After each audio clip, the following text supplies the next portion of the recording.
Random here. Welcome to part 2 of my Antimatter chemistry series. For those of you who don't know, this is a quest-based mod pack that focuses on chemical reactions to create new things. As usual, the link for the mod pack will be in the description, as well as the link for the whole playlist. Don't forget to like and subscribe if you want to see the next part. Jumping right in, I've cleared some more space since last episode, so it wouldn't be as cramped.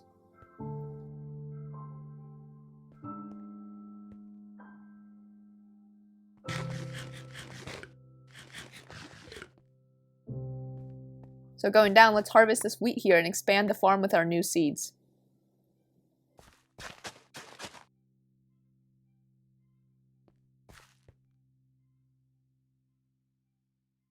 Looking at the quest book, we finished chapter 1, so let's move on to chapter 2.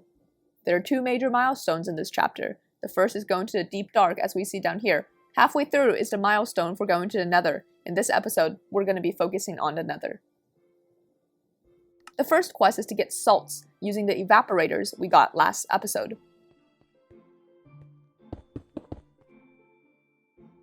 I didn't have any other way to do this right now, so I'm going to manually scoop the water in.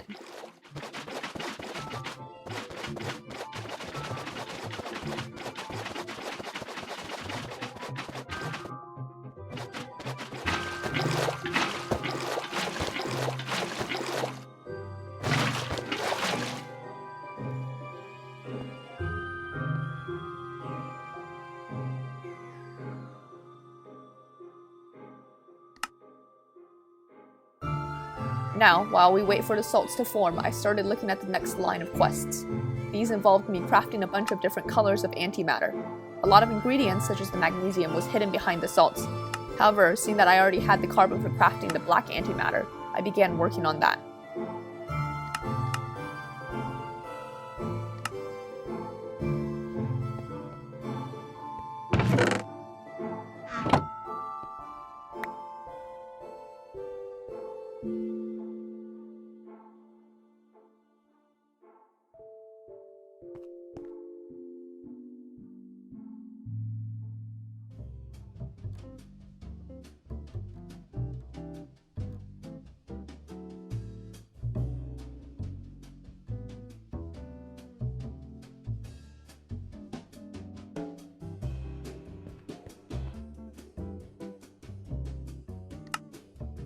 I could also craft the gray antimatter, so I also made that.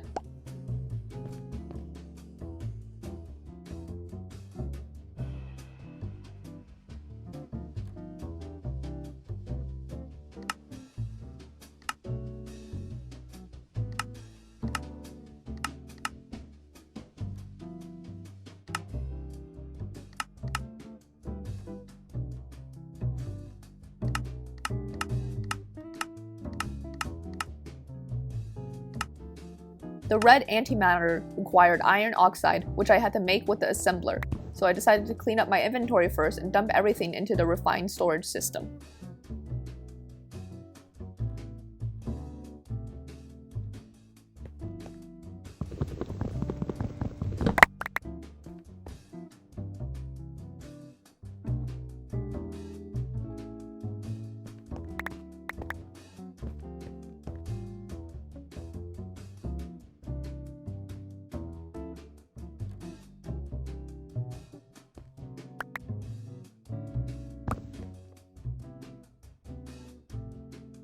Next, I took some iron and oxygen to make the iron oxide.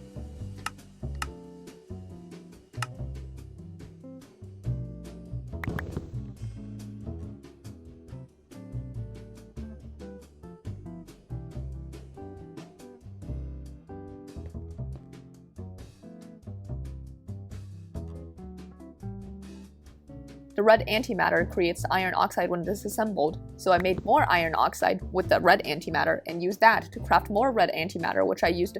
You get the point.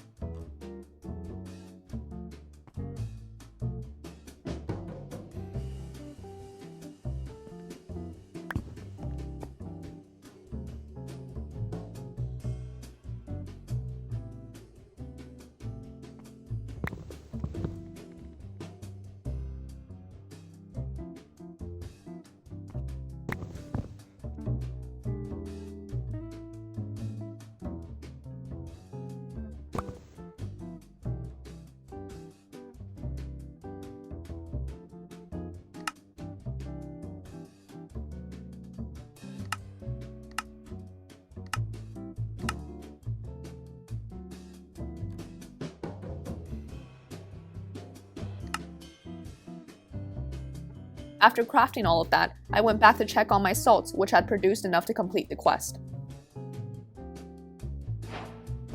I put all the salts into the disassembler so that I could work on the other antimatter. I also realized my electricity was getting low, so I decided to craft a furnace to make some charcoal and then smelt my bread into toast.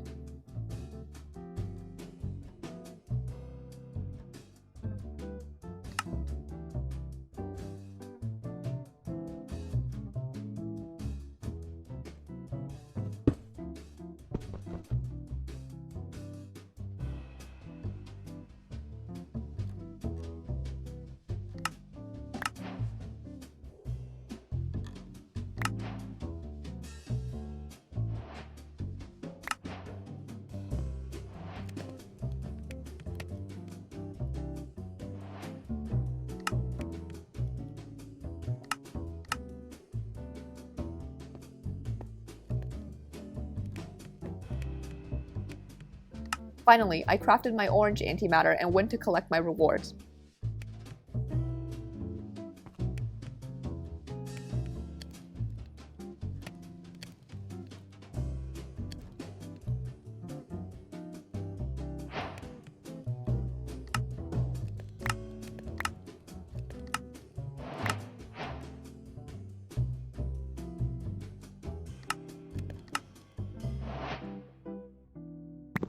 I still needed to craft pink antimatter, so I grabbed the magnesium to make it, but I didn't have enough white antimatter. With the iron hammer, however, I could now mine out large areas much more easily.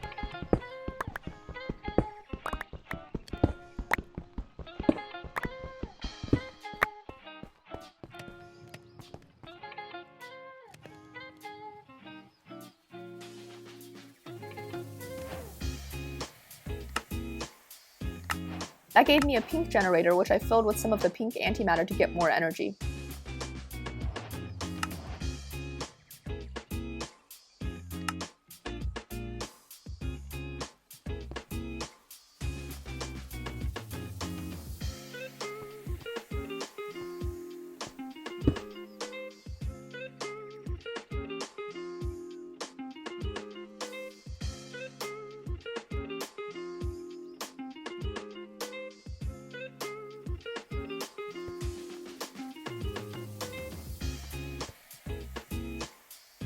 Now with all the antimatter out of the way, I needed to get some redstone.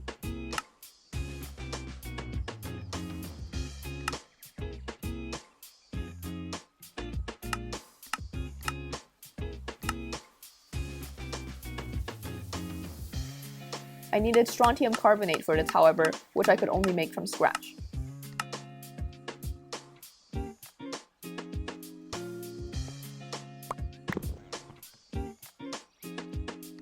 I made carbonate from carbon and oxygen.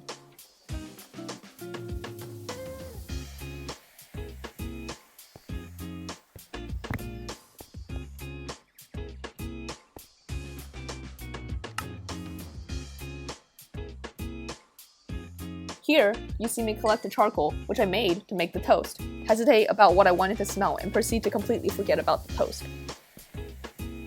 Then I combined that with the strontium from the salts to make strontium carbonate. I got some more from the red antimatter, and finally I had enough for 20 pieces of redstone.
I was running out of energy and was looking for stuff I could use when I finally remembered the toast that I was supposed to make.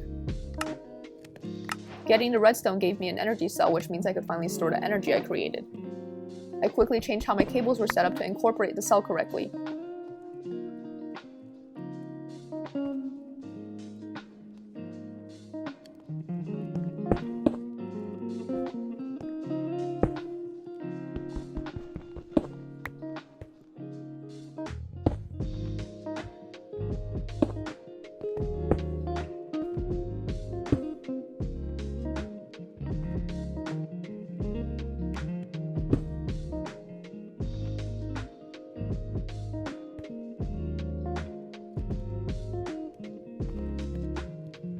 I collected the toast from the furnace and threw it into the culinary generator.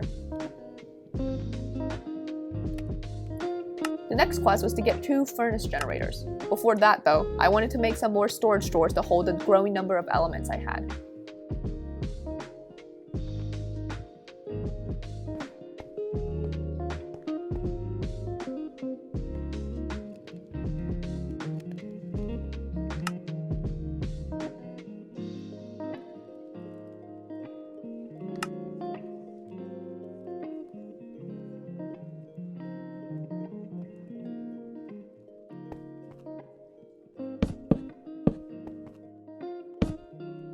I then went on a mining session for more stuff to make iron because I would need a lot of it for the furnace generators.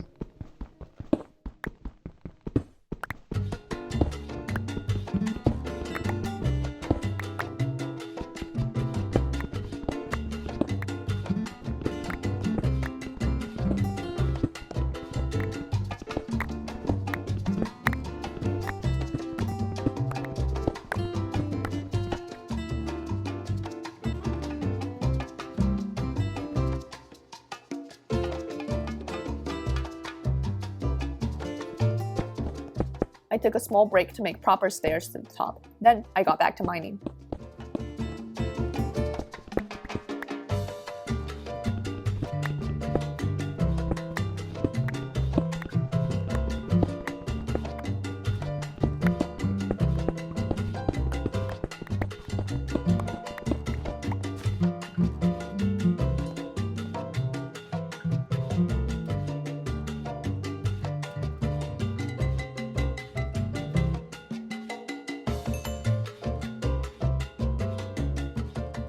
I was disassembling my light gray antimatter when I realized my power was set up wrong, so I had to fix that.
Once I knew my energy was being transported correctly, I went back to trying to get as much iron as possible because of what I needed for the furnace generators.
I crafted the generators and completed the quest.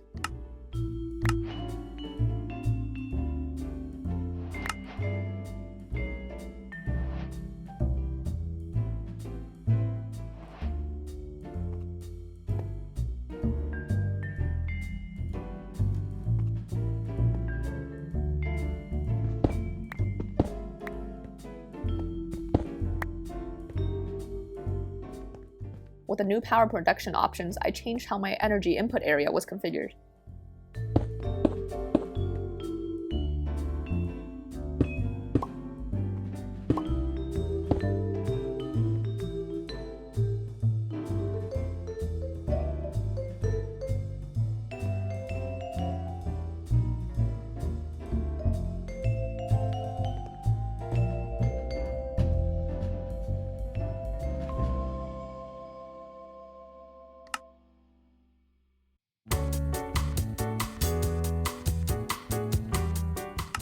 Now came the arduous task of getting all the ingredients needed to make the obsidian for the portal. I was going to need a lot of diorite and granite.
I decided to take a break and cut down the floating tree finally.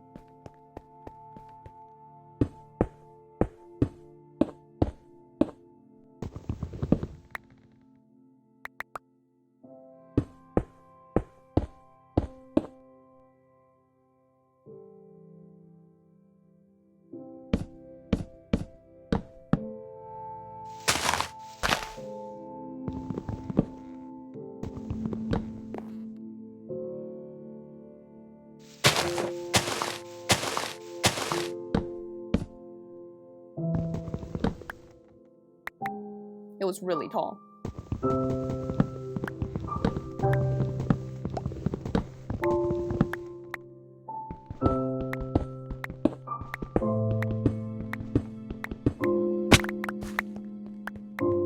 I replanted the saplings and harvested my wheat.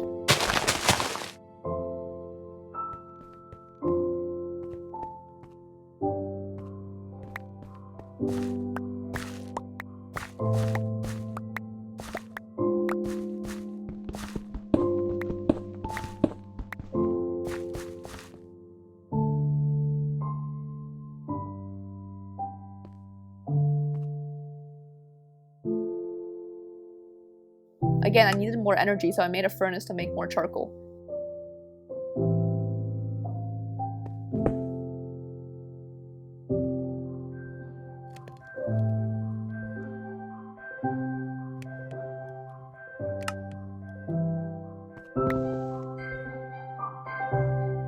Then I got back to making granite and mining to pass the time.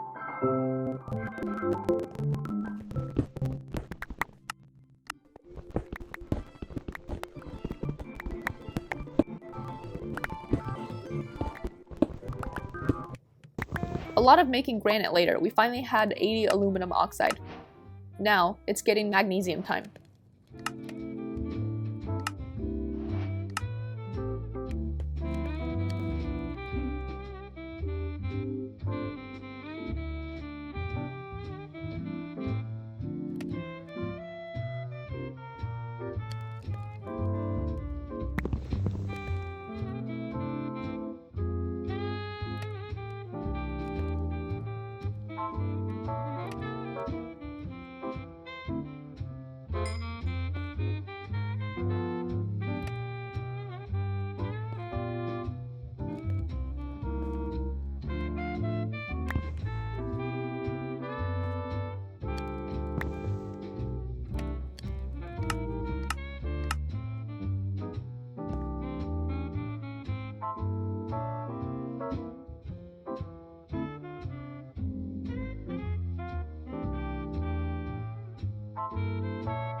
This one wasn't too bad, and I got the 80 magnesium oxide pretty easily.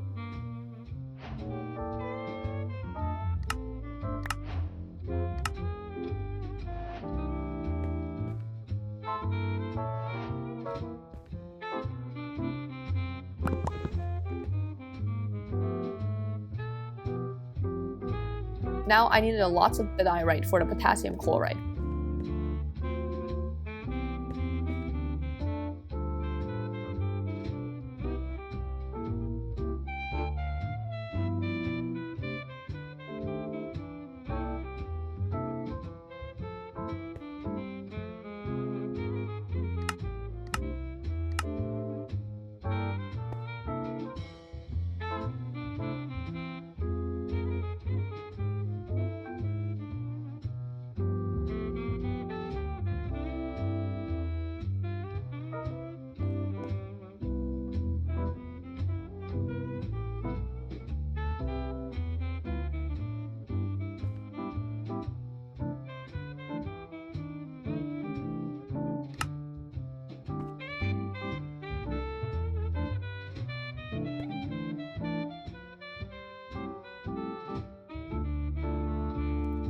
Finally, with one last batch of diorite, I had enough potassium chloride. With all of the ingredients, I could now make the obsidian.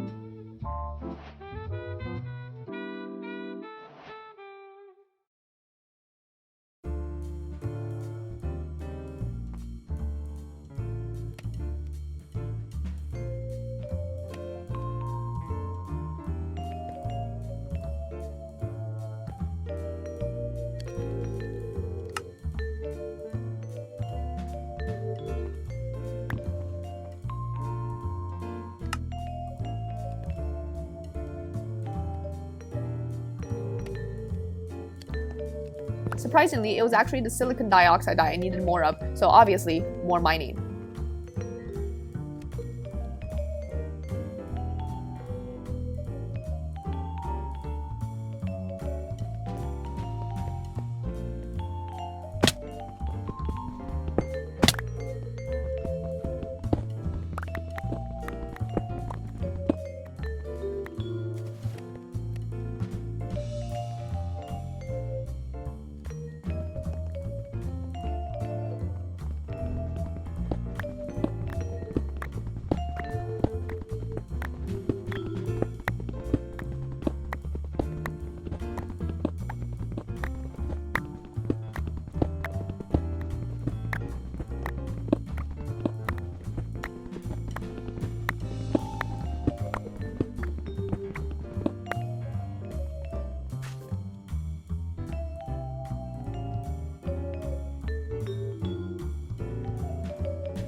Finally, with all 10 pieces of obsidian, I was ready to go to the Nether.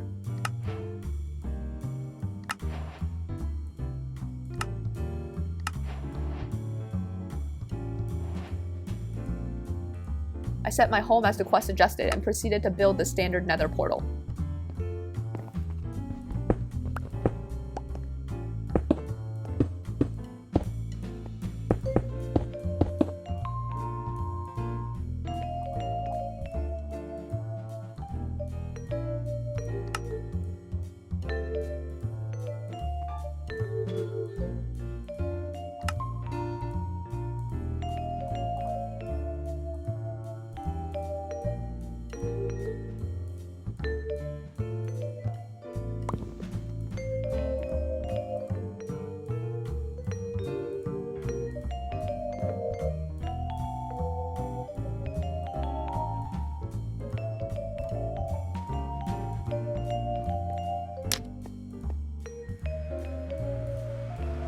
I made a flint to light it and I was in.